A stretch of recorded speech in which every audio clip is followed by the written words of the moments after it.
నమస్కారం ETV news కు స్వాగతం ఈనాటి ముఖ్యాంశాలు ఆంధ్రప్రదేశ్లో ఎన్టీఆర్ వైద్య పరీక్షల పథకం ప్రారంభం ఉచితంగా 60 పరీక్షలు తల్లి బిడ్డ ఎక్స్‌ప్రెస్ ఆరంభించిన చంద్రబాబు చేనేత రుణమాఫీపై మార్గదర్శకాలు జారీ చేసిన ఆంధ్రప్రదేశ్ సర్కార్ నెల రోజుల్లోనే తొలి విడత ప్రక్రియ పూర్తి చేసేందుకు సన్నాహాలు తెలంగాణలో విద్యుదుత్పత్తిపై కేసీఆర్ సమీక్ష నిరంతర సరఫరా చేసే దిశలో పనుల వేగం పెంచాలని అధికారులకు ఆదేశాలు హైదరాబాద్లో ప్రారంభమైన పారిశ్రామిక ప్రదర్శన మైదానంపై హక్కులను ఎగ్జిబిషన్ సొసైటీకి బదలాయించే ప్రక్రియ ముగిసిందన్న ఈటల ఎల్పీజీ వినియోగదారుల సంవత్సరంగా 2016 మూడేళ్లలో దేశంలోని అన్ని కుటుంబాలకు వంట గ్యాస్ అందిస్తామన్న కేంద్రం ఢిల్లీలో కాలుష్య నియంత్రణకు సరి బేసి సంఖ్యా విధానం ప్రయోగాత్మక అమలు ప్రజల సహకారంపై ముఖ్యమంత్రి కేజ్రీవాల్ హర్షం కొత్త సంవత్సరానికి స్వాగతం పలికిన ప్రపంచ దేశాలు వేరువేరు ప్రాంతాల్లో మధ్యాహ్నం వరకు సాగిన సంబరాలు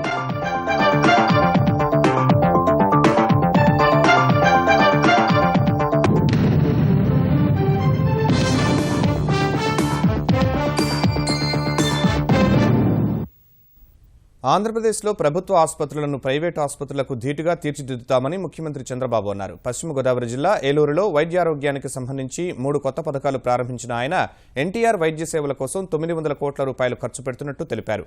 ప్రభుత్వాసుపత్రుల్లో 60 వైద్య పరీక్షలను అందించే పథకం సహా తల్లి బిడ్డ ఎక్స్‌ప్రెస్ టెలి రేడియాలజీ పథకాలను ప్రజలు సద్వినియోగం చేసుకోవాలని కోరారు. అనారోగ్యంతో బాధపడుతున్న పేదలకు ఒకే చోట అన్ని రకాల వైద్య పరీక్షలు అందించే లక్ష్యంతో రూపొందించిన ఎన్టీఆర్ వైద్య పరీక్షల పథకాన్ని ఆంధ్రప్రదేశ్ సర్కార్ ప్రారంభించింది. పశ్చిమ గోదావరి జిల్లా ఏలూరు ప్రభుత్వ ఆసుపత్రిలో ఈ పథకాన్ని ప్రారంభించిన ముఖ్యమంత్రి చంద్రబాబు ఫిబ్రవరి 1 నుంచి అన్ని ప్రభుత్వాసుపత్రుల్లో పేదలకు ఉచితంగా వైద్య పరీక్షలు నిర్వహిస్తామని తెలిపారు. ఏరియా హాస్పిటల్, డిస్ట్రిక్ట్ హాస్పిటల్లో 60 టెస్టులు, కమ్యూనిటీ హెల్త్ సెంటర్ 40 టెస్టులు, ప్రైమరీ హెల్త్ సెంటర్ 19 టెస్టులు, ఇవన్నీ కూడా ఫ్రీగా చేయాలని గవర్నమెంట్ నిర్ణయించాం. ఫిబ్రవరి 1 నుంచి రాష్ట్రంలో అన్ని హాస్పిటల్స్ లో మీకు రియల్ టైంలో మొత్తం టెస్టులన్నీ చేపిస్తాం. ఎన్టీఆర్ పేరుతో అమలు చేస్తున్న ఈ పథకంలో ఎలాంటి అవాంతరాలు ఎదురుకాకుండా పరీక్షలకు అవసరమైన యంత్ర పరికరాల నిర్వహణ బాధ్యతను పొరుగు సేవల సంస్థలకు అప్పగిస్తున్నట్టు చంద్రబాబు చెప్పారు. ఆసుపత్రుల్లో పారిశుధ్య నిర్వహణ బాధ్యతలను కూడా పొరుగు సేవలకే అప్పగించనున్నట్టు తెలిపారు. 500 కోట్ల రూపాయలు విలువ చేసే ఎక్విప్మెంట్ ని ఆపరేషనలైజ్ చేస్తున్నాం. వాళ్లకు మెయింటెనెన్స్ కాస్ట్ ఇస్తాం. చాలా తక్కువ సమయంలో అంటే రియల్ టైంలో సర్వీస్ స్టాండ్స్ పెట్టాం. అవన్నీ రిపేర్ చేసే బాధ్యత వాళ్ళకి అప్పచెప్పాం. అంటే ప్రభుత్వ హాస్పిటల్ అన్ని హాస్పిటల్లో ఎక్విప్మెంట్ అవుట్ ఆఫ్ ఆర్డర్ లో ఉంది, రిపేర్ లో ఉందనే సమస్య ఉండదు. ఇదే సమయంలో గర్భిణులను ఆసుపత్రులకు, ప్రసవం తర్వాత తల్లి బిడ్డలను ఇళ్లకు పంపేందుకు ఉద్దేశించిన తల్లి బిడ్డ ఎక్స్‌ప్రెస్ సేవలను ప్రారంభించిన ముఖ్యమంత్రి ఈ సేవల కోసం 102 నంబర్కు ఫోన్ చేయాలని చెప్పారు. ఎవరైతే బాలింతలున్నారో, గర్భిణీ స్త్రీలున్నారో వారు హాస్పిటల్కి రావాలంటే, వాళ్ళని తిరిగి పోవాలంటే ఈ యొక్క డెలివరీ అవుతానే తల్లి బిడ్డ ఎక్స్‌ప్రెస్ లో ఇంటికి క్షేమంగా చేర్చే పరిస్థితి తీసుకొస్తున్నాం. ఆంధ్రప్రదేశ్లోని 131 ప్రభుత్వ ఆసుపత్రులకు టెలి రేడియాలజీ సౌకర్యాన్ని కల్పించే కార్యక్రమాన్ని ప్రారంభించిన ముఖ్యమంత్రి నిపుణులైన వైద్య సిబ్బందిని ఆన్లైన్లోనే సంప్రదించి తక్షణ చికిత్స అందించేందుకు ఉపయోగపడుతుందని చెప్పారు. అవసరమైతే ప్రభుత్వాసుపత్రుల్లో నిపుణులైన ప్రైవేటు వైద్యుల సేవలు ఉపయోగించుకునేందుకు చర్యలు తీసుకుంటామన్నారు. ఆంధ్రప్రదేశ్లో చేనేత కార్మికులకు రుణ విముక్తి అమలుకు ప్రభుత్వం మార్గదర్శకాలు జారీ చేసింది. 2014 మార్చి 31 వరకు చేనేత రుణాలు దాదాపు 110 కోట్ల రూపాయలు ఉన్నట్లు పేర్కొన్న ఆంధ్రప్రదేశ్ సర్కార్ రుణమాఫీ పొందే లబ్ధిదారుల జాబితా తయారు చేసేందుకు రాష్ట్ర, జిల్లా స్థాయిలో కమిటీలు ఏర్పాటు చేసింది. జిల్లా స్థాయిలో కలెక్టర్ నేతృత్వంలో కమిటీ వేసిన సర్కార్ రాష్ట్ర స్థాయిలో పరిశ్రమలు, వాణిజ్య శాఖ కార్యదర్శి అధ్యక్షతన కమిటీని నియమించింది. జిల్లా స్థాయి కమిటీ ఖరారు చేసే లబ్ధిదారుల జాబితాను ఆయా బ్యాంకులకు సమర్పించాలని ఆదేశించిన ప్రభుత్వం వారం రోజుల్లో వాటి పరిశీలన పూర్తి చేయాలని బ్యాంకర్లను కోరింది. రైతు రుణ విముక్తి లబ్ధిదారుల జాబితాను తయారు చేసిన విధానంలోనే ఆధార్ సంఖ్య, చేనేత క్రెడిట్ కార్డు, గుర్తింపు కార్డు సంఖ్యలను తప్పనిసరి చేసింది. నెల రోజుల్లో తొలి విడత రుణ విముక్తి ప్రక్రియ పూర్తి చేయాలని ప్రభుత్వం భావిస్తోంది. వచ్చే ఖరీఫ్ సీజన్ నుంచి రైతులకు పగటిపూటే 9 గంటలు ఇతరులకు నిరంతరాయ విద్యుత్ అందించేందుకు చర్యలు తీసుకోవాలని ముఖ్యమంత్రి కేసీఆర్ అధికారులను ఆదేశించారు.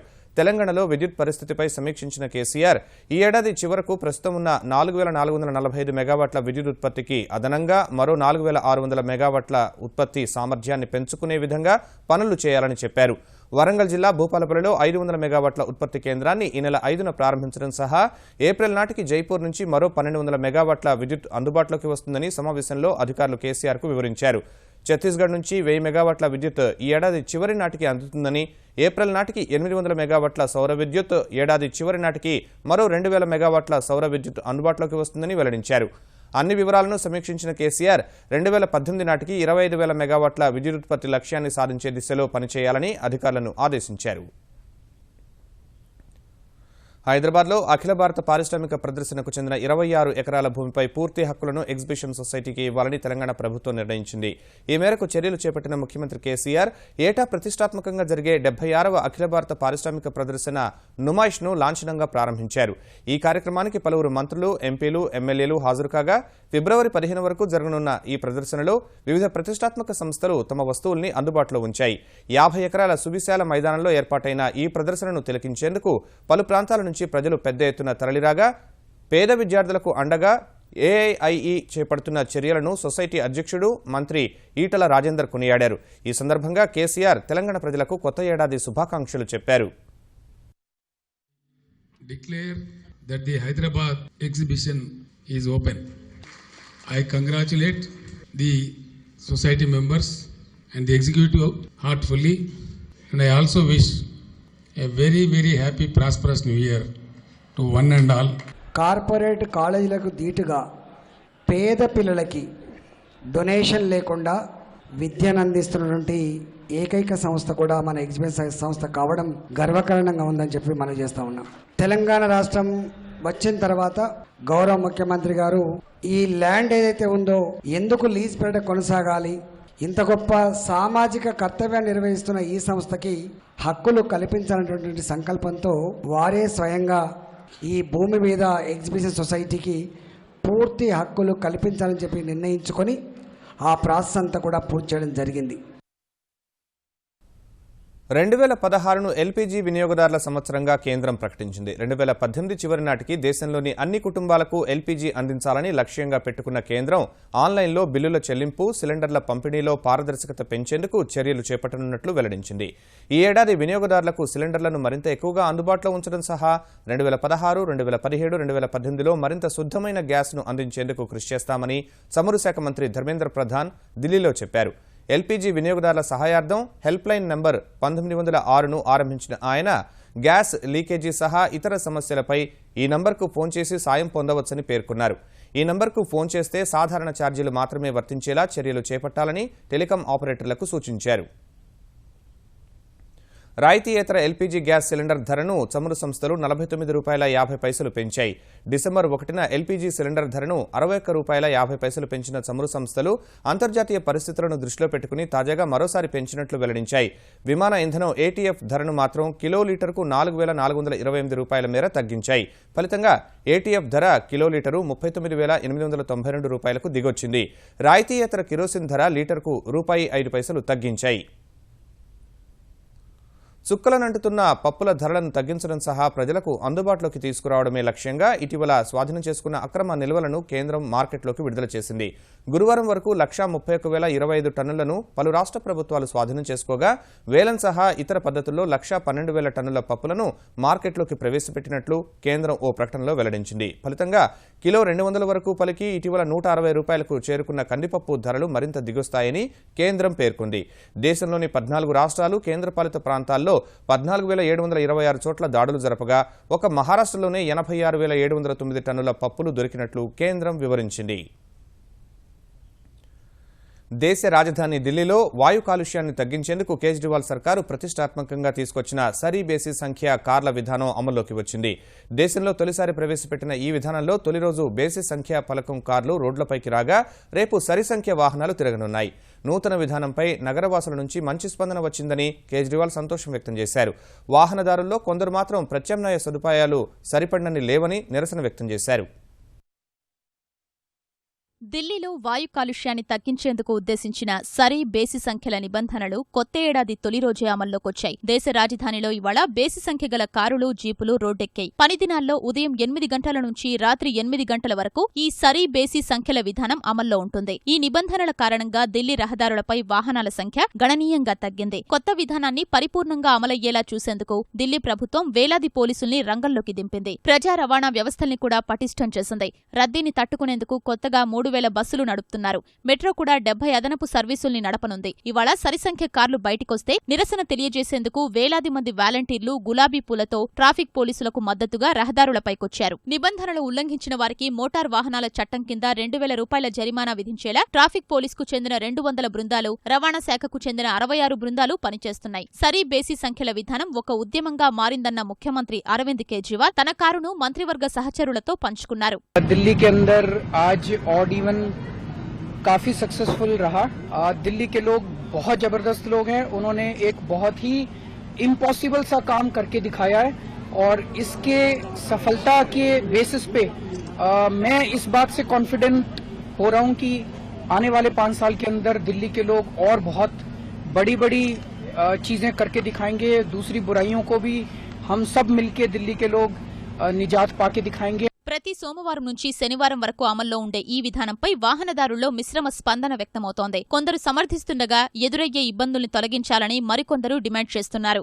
जैसे मेरे पास आज एक ही गाड़ी है, मैं अपने ऑफिस जा रहा हूँ, तो इसके बाद अगर मेरे कोई घरेलू प्रॉब्लम्स है, मैं उनको फेस करके घर में ऑफिस में टाइम से पहुंचना है, तो मैं कैसे मैनेज करूंगा? इसका तो कोई सोल्यूशन है ही नहीं ना. देश को पेट्रोल बचाते हैं, बहुत अच्छी चीज है, लोग अपनाएं, कोई कठिन नहीं है. थोड़ा सा एडजस्ट करने की बात होती है. शाम को कोई ऑफिसर लेट हो जाता है तो उतना हम वेट कर लेते हैं, लेकिन साथ जाने का मजा ही कुछ और है. अपनी गाड़ी छोड़ के आया हूँ क्योंकि केजरीवाल ने जो इवन और ओड का फंडा डाला है, इससे कोई फायदा तो होने वाला नहीं है. 15 दिन के लिए देखो, क्योंकि स्कूल की छुट्टियां पड़ रही हैं और वैसे छुट्टियां पड़ रही है, इसलिए थोड़ा बहुत सक्सेसफुल हो जाए, लेकिन उसके बाद सक्सेसफुल नहीं हो पाएगा ये. हाँ, मतलब आज स्टार्टिंग है तो शुरू में थोड़ा प्रॉब्लम होगा लोगों को, बट आगे आज 15 डेज ट्राई करेंगे, उसके बाद देखते हैं क्या होता है. సరీ బేసి సంఖ్యల విధానం నుంచి రాష్ట్రపతి, ఉపరాష్ట్రపతి, ప్రధాని, కేంద్ర మంత్రులు, సుప్రీంకోర్టు ప్రధాన న్యాయమూర్తి, ఇతర రాష్ట్రాల ముఖ్యమంత్రులు, గవర్నర్లు, రాయబారులు, అత్యవసర, మహిళా చోదకులు, వికలాంగులు, ద్విచక్ర వాహనాలకు మినహాయింపునిచ్చారు. కొంగొత్త ఆశలతో ప్రపంచవ్యాప్తంగా ప్రజలు నూతన సంవత్సరాన్ని ఆహ్వానించారు. స్థానిక కాలమానం ప్రకారం అర్ధరాత్రి 12 కాగానే ఆత్మీయుల శుభాకాంక్షలు, కనువిందు చేసే బాణాసంచాతో 2016 ఏడాదికి స్వాగతం పలికారు. ఉగ్రవాదుల దాడుల నేపథ్యంలో ఐరోపా నగరాలు భద్రతా వలయంలో నూతన సంవత్సర సంబరాలు జరుపుకున్నాయి.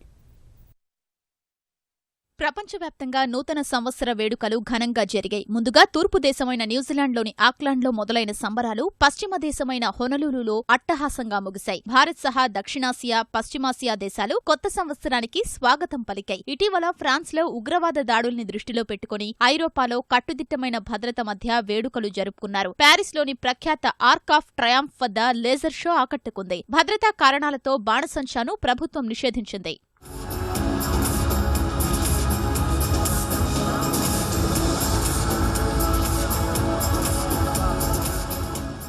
బెర్లిన్లోని బ్రాడెన్బర్గ్ గేటు వద్ద నూతన ఏడాదిని ఆహ్వానిస్తూ నిర్వహించిన బాణసంచా కాల్పులతో ఆకాశంలో హరివిల్లులు ఆవిష్కృతమయ్యాయి. టర్కీ రాజధాని ఇస్తాంబుల్ సహా దియార్బకిర్ నగరంలో భారీ భద్రత మధ్య వేడుకలు ఘనంగా జరిగాయి. ఈ ఏడాది ఒలింపిక్స్ కు ఆతిథ్యమిస్తున్న బ్రెజిల్లోని రియో డి జెనిరోలో కొత్త సంవత్సరాన్ని ఘనంగా ఆహ్వానించారు. ప్రఖ్యాత కొపాకా బానా బీచ్ కు 20 లక్షల మంది తరలిరాగా 24 టన్నుల బాణసంచా దాదాపు 16 నిమిషాలు మిరుమిట్లు గొలుపుతూ వీక్షకుల్ని అలరించింది.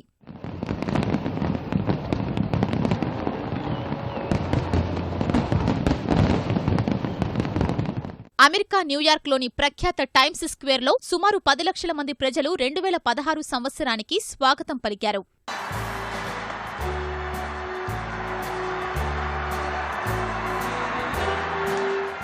మెక్సికో రాజధాని మెక్సికో సిటీలో 70,000 మంది ప్రజలు ఉత్సవాల్లో పాల్గొన్నారు. కేరింతలు కొడుతూ, ఆలింగనం చేసుకుంటూ 2016 ఏడాదిని ఆహ్వానించారు. కొత్త సంవత్సరంలో అంతా శుభమే కలగాలనే ఆకాంక్షతో దేవుడి దర్శనానికి వచ్చిన వారితో తెలుగు రాష్ట్రాల్లో దేవాలయాలన్నీ కిటకిటలాడాయి. తిరుపతి, విజయవాడ, యాదాద్రి, భద్రాచలంలో రికార్డు సంఖ్యలో భక్తులు దర్శనాలు చేసుకున్నారు. నూతన సంవత్సర వేళ తెలుగు రాష్ట్రాల్లోని అన్ని దేవాలయాలు భక్తులతో కిటకిటలాడాయి. ఈ ఉదయం 5ంటికే దర్శనాలు ప్రారంభం కాగా వీఐపీ విరామ సమయంలో కేంద్ర సహాయ మంత్రి రామ్శంకర్ కఠారి, పార్లమెంటు సభ్యుడు రాయపాటి సాంబశివరావు, తెలుగు రాష్ట్రాల ఎన్నికల ప్రధానాధికారి భన్వర్లాల్, ప్రముఖ గాయకుడు గజల్ శ్రీనివాస్ వెంకటేశ్వరుడిని దర్శించుకున్నారు. ఉదయం 7:30 నుంచి సామాన్య భక్తులకు అవకాశం కల్పించారు. శ్రీనివాస గోవింద శ్రీ వెంకటేశ గోవింద భక్తవత్సల గోవింద భాగవత ప్రియ గోవింద.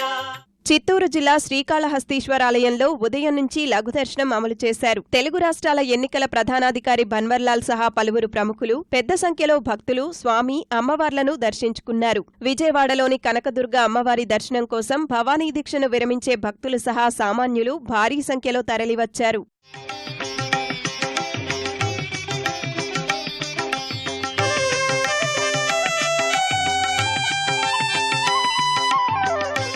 తెలంగాణలో ప్రధాన ఆలయంగా బాసిల్లుతున్న యాదాద్రి లక్ష్మీనరసింహస్వామి దర్శనం కోసం తెల్లవారుజాము నుంచే భక్తులు తరలివచ్చారు. ఎన్నడూ లేని విధంగా ధర్మదర్శనానికి 4, ప్రత్యేక దర్శనానికి 2 గంటల సమయం పట్టింది.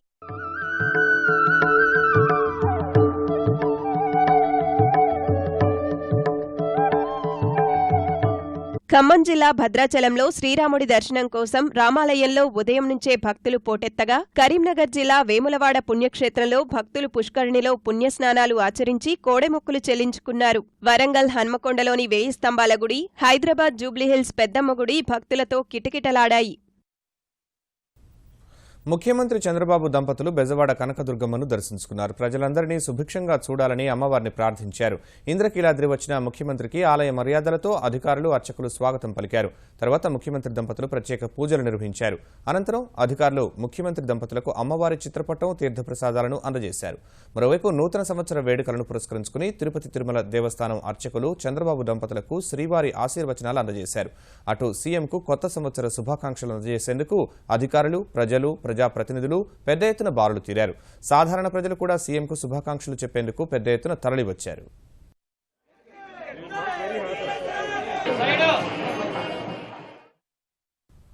కొత్త ఏడాదిలో తెలుగు రాష్ట్రాల ప్రజలు శాంతియుత వాతావరణంలో సుఖ సంతోషాలతో ఉండాలని గవర్నర్ నరసింహన్ ఆకాంక్షించారు. రాజ్భవన్లో ప్రజా దర్బార్ కార్యక్రమాన్ని నిర్వహించిన గవర్నర్ దంపతులు తెలుగు రాష్ట్రాల ప్రజలకు నూతన సంవత్సర శుభాకాంక్షలు తెలిపారు. ఈ సందర్భంగా గవర్నర్కు కేంద్ర మంత్రి దత్తాత్రేయ, తెలంగాణ ఉప ముఖ్యమంత్రి కడియం శ్రీహరి, మంత్రి చందూలాల్, తెలుగుదేశం తెలంగాణ నేత ఎల్ రమణ, తెలంగాణ ప్రభుత్వ ప్రధాన కార్యదర్శి రాజీవ్ శర్మ, డీజీపీ అనురాగ్ శర్మ వేరువేరుగా కలిసి నూతన సంవత్సర శుభాకాంక్షలు తెలిపారు.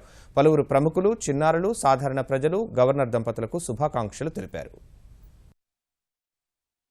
తెలంగాణ రాష్ట్ర ప్రజలందరికీ నూతన సంవత్సరం శుభాకాంక్షలు. ఈ సంవత్సరం మనం అందరూ సంతోషంగా ఉండాలి. మొన్న కూడా నేను చెప్పాను, ఆంధ్రప్రదేశ్ కాదు ఆంధ్రప్రదేశ్ అని చెప్పాను. అట్లానే తెలంగాణ కూడా మన ప్రదేశ్, 2 రాష్ట్రంలో కూడా మనది అనే ఒక ఉద్దేశం ఉండాలి. And it should be an year of sharing and caring. Sharing and caring I think should be the motto of 2016. ప్రాణాపాయ స్థితిలో ఉండి తనను చూడాలన్న ఓ యువకుడి కోరికను తెలంగాణ ఐటీ శాఖ మంత్రి కేటీఆర్ నెరవేర్చారు. ట్రిపుల్ ఐటీలో చదువుతూ అనారోగ్యానికి గురైన ఖమ్మం జిల్లా సత్తుపల్లికి చెందిన సంతోష్ మంత్రి కేటీఆర్ను చూడాలని కోరుకుంటున్నట్టు తెలుసుకుని నిమ్స్కు వచ్చిన కేటీఆర్ ఆ యువకుడి క్షేమ సమాచారం తెలుసుకోవడం సహా మంచి వైద్యం అందించాలని వైద్యులకు సూచించారు. సంతోష్ చదువుకు అవసరమైన ఖర్చులను తానే భరిస్తానని హామీ ఇచ్చారు. అదే సమయంలో వైద్య ఆరోగ్య శాఖ మంత్రి లక్ష్మారెడ్డి, వాణిజ్య పన్నుల శాఖ మంత్రి తలసాని శ్రీనివాస్ యాదవ్తో కలిసి ఇటీవలే గుండె మార్పిడి చికిత్స చేయించుకుని కోలుకుంటున్న మహిళను కేటీఆర్ పరామర్శించారు. కోలుకున్న తర్వాత అవసరమైన సాయం అందించేందుకు చర్యలు చేపడతామని చెప్పారు. నిమ్స్ను దేశంలోనే ప్రముఖ ట్రాన్స్ప్లాంట్ కేంద్రంగా తీర్చిదిద్దే ప్రయత్నాలు జరుగుతున్నాయన్న మంత్రి తెలంగాణలో ప్రాథమిక ఆరోగ్య కేంద్రాలను పరిపుష్టం చేస్తామని చెప్పారు. రంగంలో పనిచేస్తున్న వైద్యులందరూ కూడా విశేషమైన కృషి చేస్తూ ఉన్నారు. మాకు ఒక హెల్త్ సబ్ కమిటీ కూడా ఇప్పటికే మరి ముఖ్యమంత్రిగా అపాయింట్ చేస్తున్నారు. అనుకోకుండా ఈ ఎన్నికల వల్ల మా తమిళనాడు క్షేత్రస్థాయి పర్యటన కూడా వాయిదా పడింది. తొందరలోనే చెన్నై, అదే రకంగా తమిళనాడు తదితర ప్రాంతాలు కూడా పర్యటించి ప్రాథమిక ఆరోగ్య కేంద్రాలను ఏ రకంగా మరింత పరిపుష్టం చేయాలనే ఒక దిశగా ప్రయత్నాలు చేస్తూ ఉన్నాం. తప్పకుండా ఆరోగ్య తెలంగాణ అనే లక్ష్యం ఏదైతే ఉందో అది బంగారు తెలంగాణలో మరి ఇమిడీకృతమై తప్పకుండా సాధిస్తామనే విశ్వాసం కూడా ఉంది.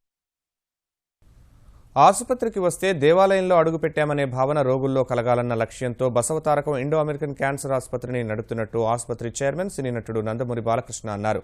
కొత్త ఏడాదిని పురస్కరించుకుని ఆసుపత్రిలో ఏర్పాటు చేసిన సర్వైకల్ క్యాన్సర్ స్క్రీనింగ్ శిబిరాన్ని ప్రారంభించిన ఆయన బసవతారకం ఆసుపత్రి క్యాన్సర్ నివారణ పరిశోధనకు సంబంధించి ప్రపంచంలోనే మొదటి స్థానంలో ఉండాలన్న ప్రయత్నంతో పనిచేస్తున్నట్లు చెప్పారు. ఆసుపత్రి సేవల్లో లోటుపాట్లు తెలుసుకునేందుకు ఏర్పాటు చేసిన ఫీడ్బ్యాక్ వ్యవస్థను కూడా ప్రారంభించిన బాలకృష్ణ మనిషి ఆహారపు అలవాట్లు జీవనశైలే క్యాన్సర్కు కారణమని ఈ విషయంలో ప్రజలు అప్రమత్తంగా ఉండాలని సూచించారు.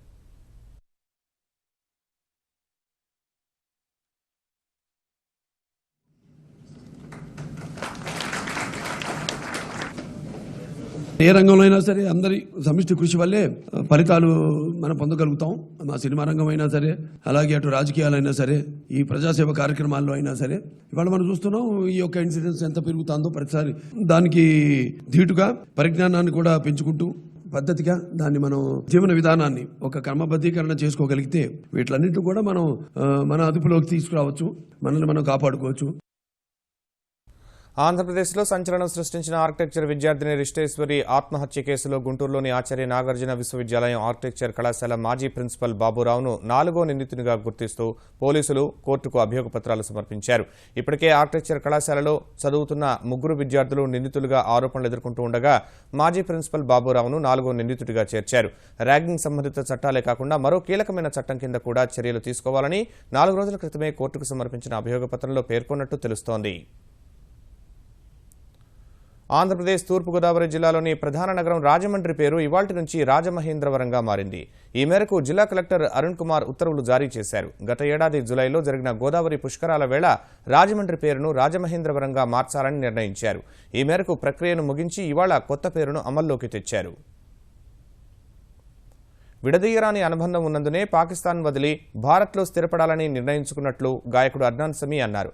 భారత పౌరసత్వం పొందిన అద్నాన్ కేంద్ర హోంశాఖ సహాయ మంత్రి కిరణ్ రిజిజును కలిసి కృతజ్ఞతలు చెప్పారు. భారత పౌరసత్వానికి సంబంధించిన పత్రాలను కేంద్ర మంత్రి నుంచి అందుకున్న అద్నాన్ ఈ రోజు తనకు ఎంతో ప్రత్యేకమైనదని తెలిపారు. భారత ప్రజలు చూపే ప్రేమాభిమానాలను ఎప్పటికీ మరచిపోలేనని ఆయన అన్నారు. 2015 ఏడాదిని లాభాలతో ముగించిన స్టాక్ మార్కెట్లు 2016 ఏడాదిని లాభాల్లోనే ఆరంభించాయి. ఆటోమొబైల్, స్థిరాస్తి, మూలధన వస్తువుల రంగం సహా కీలక రంగాలకు చెందిన వాటాలు కొనేందుకు మదుపర్లు మొగ్గు చూపిన వేళ సెన్సెక్స్ నెల రోజుల గరిష్ట స్థాయి వద్ద ముగిసింది. క్రితం సెషన్లో 157 పాయింట్లు లాభపడిన సూచీ ఇవాళ మరో 43 పాయింట్లు ఎగబాకింది. ఈ ఉదయం 26,101 పాయింట్ల వద్ద ప్రారంభమైన సూచీ మొదట్లో హెచ్చుతగ్గులకు గురైంది. ఒక దశలో 26,008 పాయింట్ల కనిష్ట స్థాయికి పడిపోయిన సెన్సెక్స్ తర్వాత పుంజుకుని 26,197 పాయింట్ల గరిష్ట స్థాయిని తాకింది. చివరకు 26,161 వద్ద స్థిరపడింది. జాతీయ స్టాక్ ఎక్స్చేంజ్ సూచీ నిఫ్టీ 17 పాయింట్లు పెరిగి 7,963 వద్ద ముగిసింది. ముఖ్యాంశాలు మరోసారి. ఆంధ్రప్రదేశ్లో ఎన్టీఆర్ వైద్య పరీక్షల పథకం ప్రారంభం. ఉచితంగా 60 పరీక్షలు. తల్లి బిడ్డ ఎక్స్ప్రెస్ ఆరంభించిన చంద్రబాబు. చేనేత రుణమాఫీపై మార్గదర్శకాలు జారీ చేసిన ఆంధ్రప్రదేశ్ సర్కార్. నెల రోజుల్లోనే తొలి విడత ప్రక్రియ పూర్తి చేసేందుకు సన్నాహాలు.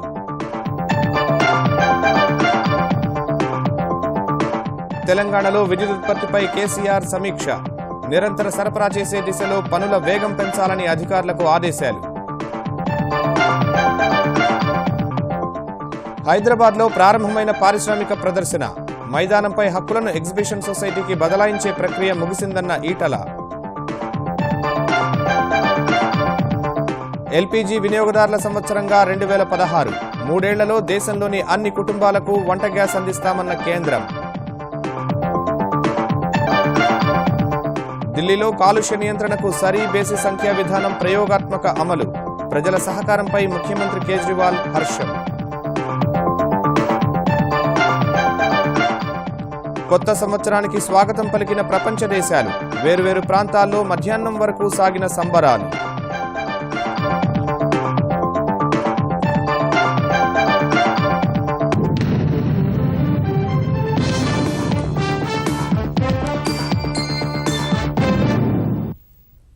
ఈటీవీ న్యూస్ సమాప్తం.